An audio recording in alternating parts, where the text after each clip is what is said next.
ಅಪ್ಪು 50 ವರ್ಷ 50 ವರ್ಷ ಅಪ್ಪಪ್ಪ ಚೆನ್ನಾಗಿದೆಯಾ ಮನೆ?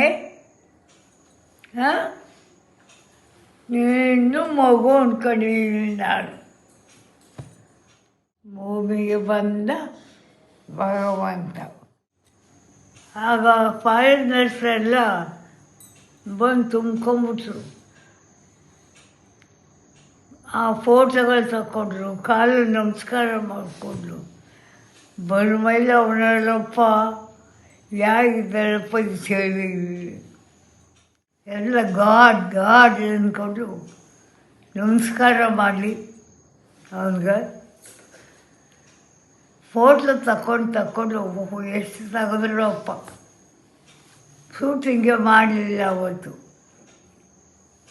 ಅವ್ನು ಫೋಟೋ ತಗೊಂಡು ಹೋಗೋದೇ ಆಯಿತು ಅವ್ರಿಗೆ. ಯಾರು ನಿಂತಾನೆ ಬರ್ಮೈನಲ್ಲಿ ಅಂತ. ಒಂದ್ಸಲ ಬಂದು ನೋಡ್ಕೊಂಡು ಹೋಗೋಕ್ಕಂದನಲ್ಲ, ನೀನು ನೋಡ್ಬಿಡ್ತೀನಿ. ಆ ಇಷ್ಟದಲ್ಲೇ ಇದೆಯಾ, ದೊಡ್ಡವನಾಗಿದೆ, ನೋಡ್ಬಿಡ್ತೀನಿ.